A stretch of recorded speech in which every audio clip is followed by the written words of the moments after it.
Um, Mr. Elumelu, if you look at the events of the last month or two in Nigeria, it's extraordinarily paradoxical.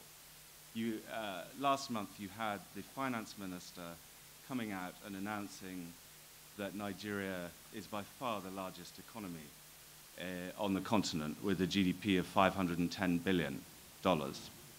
At the same time showing the extent to which sectors of the economy like telecoms have grown over the past decade and a half. At the same time, in the last few weeks, we've seen this extraordinary and awful violence in the north of the country, which has shown in a way how far Nigeria still has to go. How far do you think the country is from the promised land, and is it actually traveling in the right direction? Well, first is to thank or commend the World Economic Forum for creating this kind of platform for us to discuss. And Wallace, also it's good to be sitting in front of you. I think that the rebasing of Nigerian economy was very good, and the fundamentals, as we saw from the rebasing, clearly point in the right direction also. But yes, in the past couple of weeks, we've had some social challenges. And I think that while the country is moving in the right direction, something comes to the fore, which is the issue of inequality in the system. And I think that it is the lack of economic opportunity and hope that creates room for the kind of challenge we've seen the past couple of weeks. Now, the issue is not to keep talking about the problem is already there. We should begin to address our minds on how to deal with this in a manner that is fundamental. And I think it behoves a lot of us, the government, the private sector leaders, the NGOs, to come together and begin to do something. What do we need to do? Unemployment, I think, is the greatest manifestation of what we live with. And that is what leads to poverty. We need, whilst in terms of security and intelligence, we deal with the issue of today. But we need to ensure that the issue of today is totally eliminated. And we need to create jobs, we need to create economic opportunity, to create prosperity that will address this issue. Do you think these events are focusing people's minds in a more disciplined way on what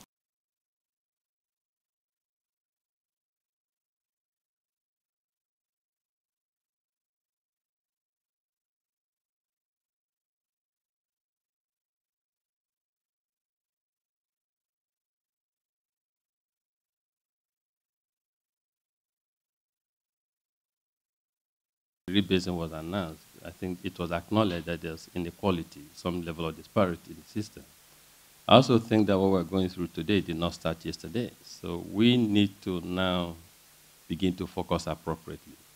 I believe that, as I said before, a fundamental solution to all of this is getting government to create the right environment, not just security environment, but the right infrastructure environment, the right policy environment, that will enable the private sector assist government and assist itself, because today we're in the phase of mutual destiny. So we need to have the right policies. We need the private sector to take advantage of the right policies to move into these areas. Government should use incentive system and other mechanisms to encourage people to invest in these parts of the country where there's lack of economic opportunity, lack of hope, which again is what leads to the kind of situation we experience currently. But how do you begin to draw back investors into a region that is in the middle of a conflict? That's why I said it's a combination therapy. First, there's a short-term challenge that we need to take out, and so we need security and intelligence system to work together. But if you exterminate today's problem and the root cause is not addressed, then we'll come back again to it. And I think, again, I believe in the power of the private sector to make things happen. But I believe also realistically that for them to make things happen, government should create an enabling environment. So we need to work together. As a business person in the country and as a philanthropist, I try to combine, I do business, and I try to do business in a manner that will create long-term social solutions to some of our issues. In recent times, we have, working with the government of Nigeria, tried to put in place the National Competitiveness Council of Nigeria. And I think the CEO, I saw the CEO in the audience, that is the CEO. Now, this council is supposed to work with government to improve the business climate in the country. And I believe that this is done. Local and African investors will be interested in investing in the country. Foreign investors will be interested in investing in the country.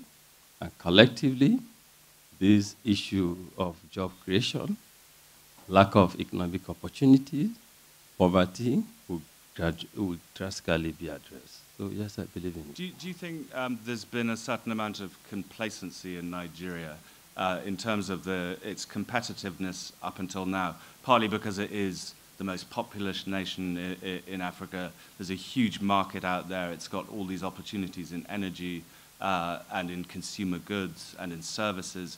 And people, there's a sort of assumption that people are going to just come anyway to Nigeria, whether you improve the climate or not. I think we've all realized today that it's a global village. And we've all realized also that capital finds its way to where it's most needed. And we've all seen that size per se is not enough, that you need to make sure you attract capital. We've seen countries with lower number of people that have done very well. But having said that, I believe that there's always room for improvement.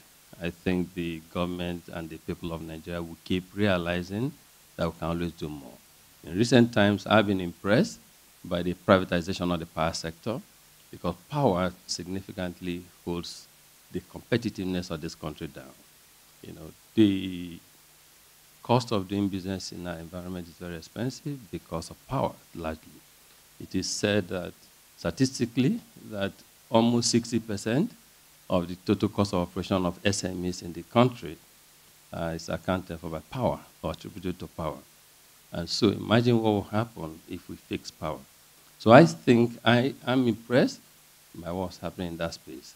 Macroeconomically also, I think the country, we're getting it right.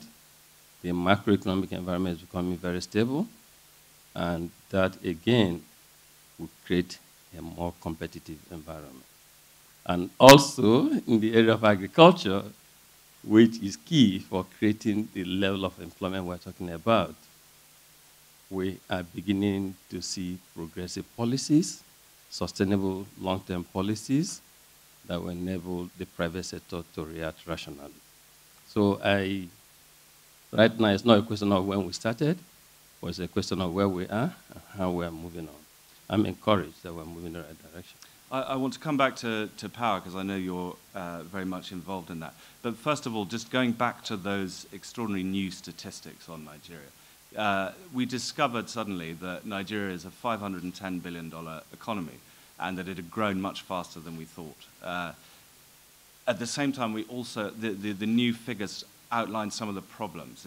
It showed, for example, how little tax is coming from non-oil sectors of the economy. And it also showed this extraordinary concentration of wealth in a small number of hands, one could say even your own. I need security. How can Nigeria start to accelerate that, and bridge that huge gap, which is clearly also causing popular unrest and frustration? I think we must not criminalize wealth creation. Nations develop because of the aspiration for wealth accumulation, wealth creation. But what is bad is the manner of accumulating wealth. If it is not good, then it's bad. If it's not transparent, it's bad. If not done in a manner that's competitive, then it's bad. And I personally believe that we should encourage wealth creation in our society. But we should make sure that poverty also, as we encourage wealth creation, that will also reduce drastically the level of poverty.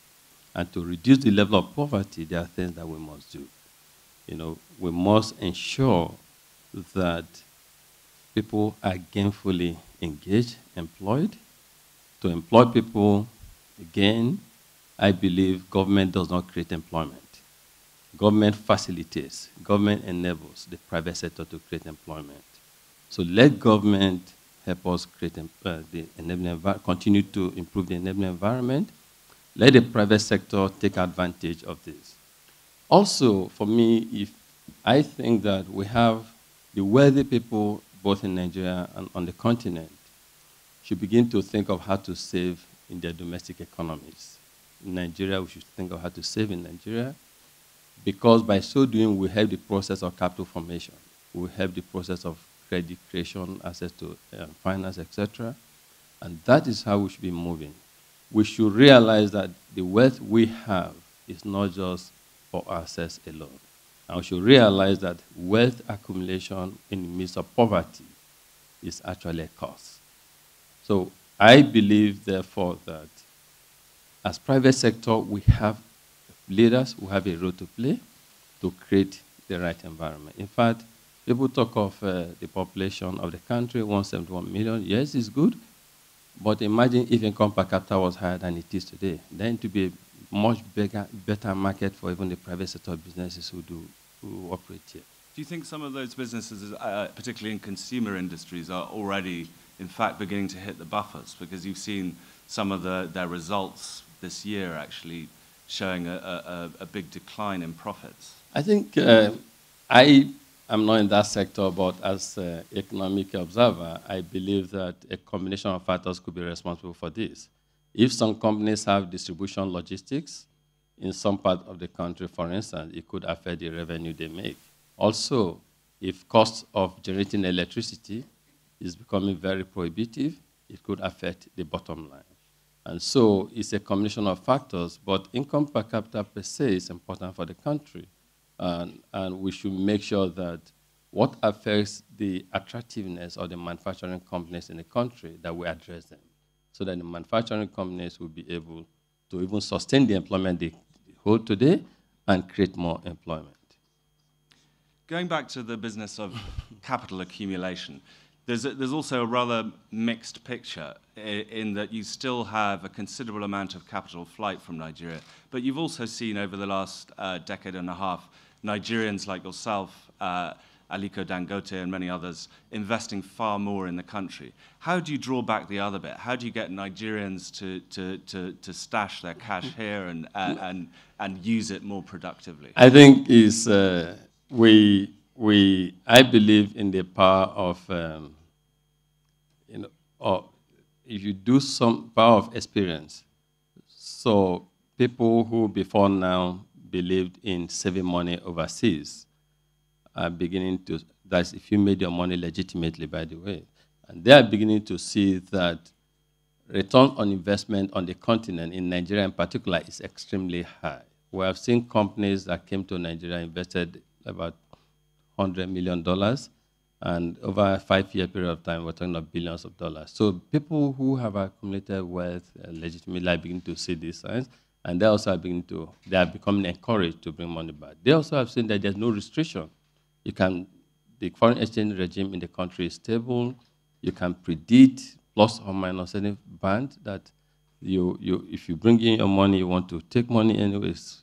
You can remit money easily, and also you can predict the band that it will go fluctuate within. So that also is encouraging. But most importantly, I have friends who live outside the country, both Nigerians and non-Nigerians, and what they are saying now is, are there good investment opportunities? Call us to invest, co-invest with you. So what is causing this? Because they've seen the people like Dangote, as you said, they've seen ourselves, and they've seen that you indeed can live in Africa, live in Nigeria, invest your money in Nigeria, and actually make good returns here. So that is helping a lot. Do you think the indigenization of the oil industry and the sale of multinational assets onshore in Nigeria is also drawing back some of that wealth, keeping it here? And also the opportunity provided by the power sector reforms and privatization. So these are two areas that are very interesting. The divestment that is going on in the oil and gas industry is very interesting. I think it creates an interesting and exciting opportunity for Nigerians to come to that space. And before this time, Nigerian financial institutions, for instance, did not have the capacity to fund mega transactions. But post the consolidation led by Governor Soludo, things have changed in the country. There's huge capacity for Nigerian banks, and we're seeing that at play.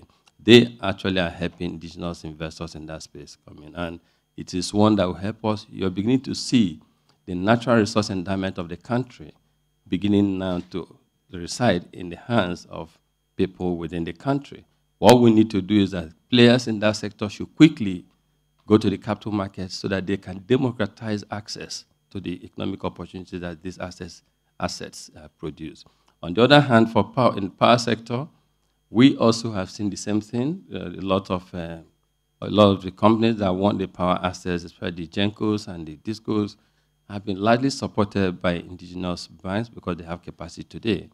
And people, even Nigerians, who are wealthy, are also beginning to look in that direction because they know what happened in the telecommunication space, and everyone is saying the next boom is going to be in the power sector, and they are taking advantage of this. The twin effect of power privatization succeeding and the oil and gas sector IOC divestment to the locals will create more prosperity in the country. What we need to do as business people is to embrace the philosophy of African capitalism, that as we invest in these long-term sectors that are quite catalytic, we try to make sure that we put in place mechanisms that help to create social wealth simultaneously. We have power plant at Uyeli that we bought, the biggest gas-fired power plant in the country. We have started engaging the community in a manner that's sustainable, hospitals, schools, but that's not what, to me, is the real sustainability there. It's about creating economic access for the SMEs so that they can become self-reliant.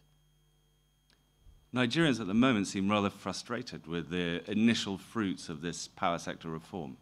And in fact, if you ask them, they'll say they've got less power now than they did a few months ago. This is a very interesting comment, and I'm sure if people are watching this out there, they will say, very good question by Wallace.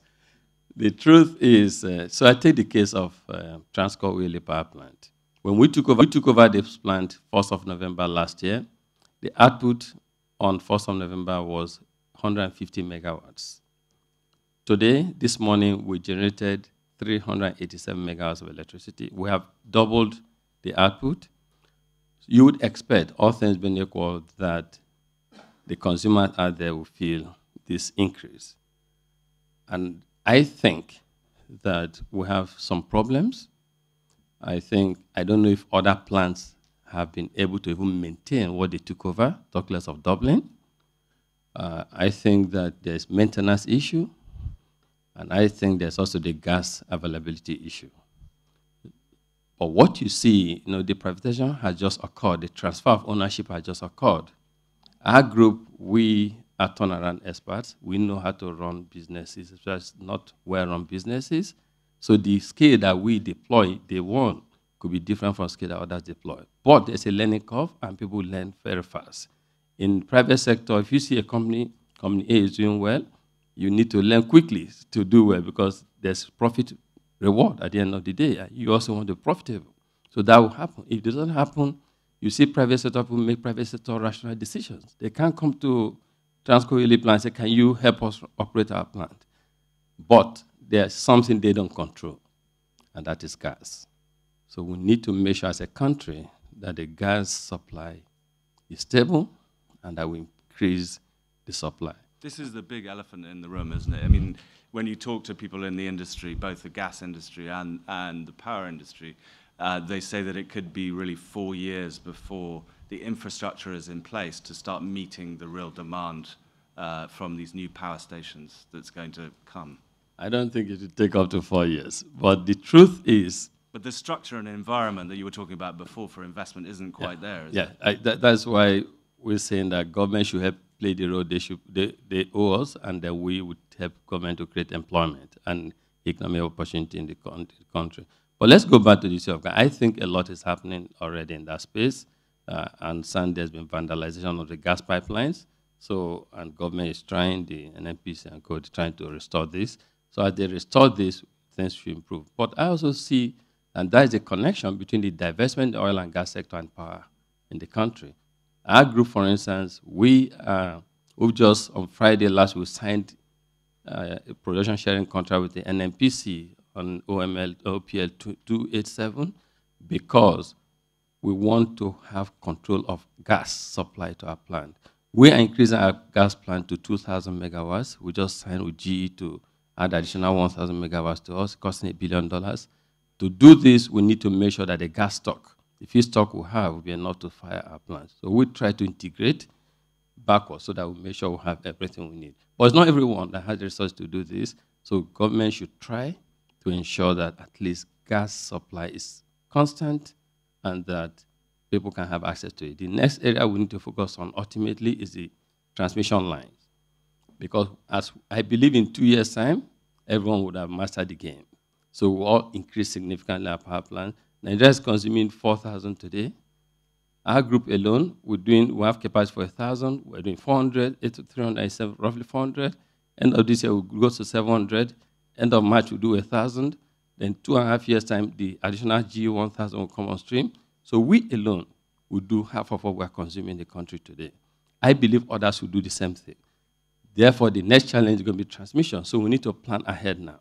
If you had to imagine what Nigeria would be like if it was producing 40,000, 80,000 megawatts, what would the country be doing? Wow. It's amazing. You know, you will not even see the kind of experience that we've gone through in the past couple of weeks. Because there'll be, first, even security needs electricity. And two, people will be more gainfully engaged. SMEs drive economies. SMEs power. So we should democratize economic opportunities. We should democratize economic access. We should make sure that, so when you have 40,000 megawatts generated and actually distributed to homes and offices, the GDP we're talking about today will be a child's play. In fact, this is the single biggest issue that's going to create jobs and reduce inequality, isn't it? Significantly. Power.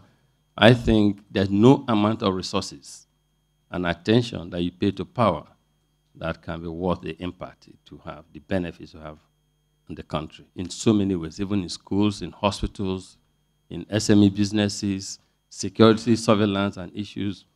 Power is key. And I am happy that the privatization has commenced or has been concluded, but we need to make sure we monitor that process at this take-off stage so that it succeeds very well. In that perfect world where all systems are working and power is powering, where would you see Nigeria's position in the region, and what sort of a role do you think a fully functional Nigeria could play for the continent as a whole?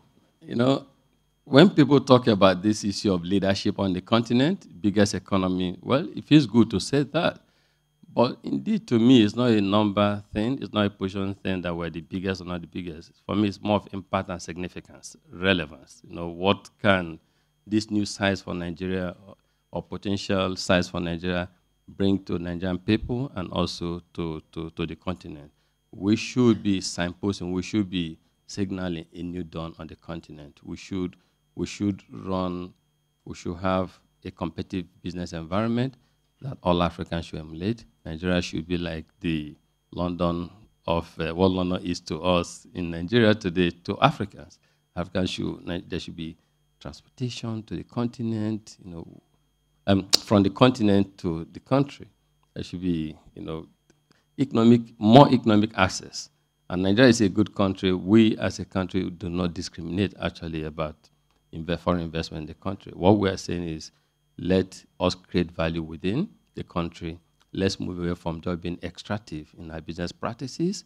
Let's begin to embrace processing. We don't process in the country. The natural resources we have in the country, we don't process them, so we need to see this. And that's my call on the private sector leaders on the continent also, that let's begin to move away from just extracting.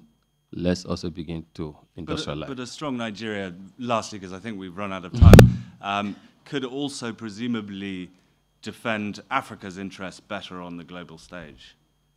I think we can do all of this collectively. There's African Union, which is there to articulate the general views of Africans. What we need to do is to strengthen African Union and make African Union more responsive to today's needs. Today is no longer about colonialism, or it's no longer a political struggle for independence. Today is about economic relevance in the world. And I think Nigeria should, working through AU and other African leaders, strengthen that position. We need a common voice in the world today. Mr. Elumelu, thank you very much indeed. Thank you.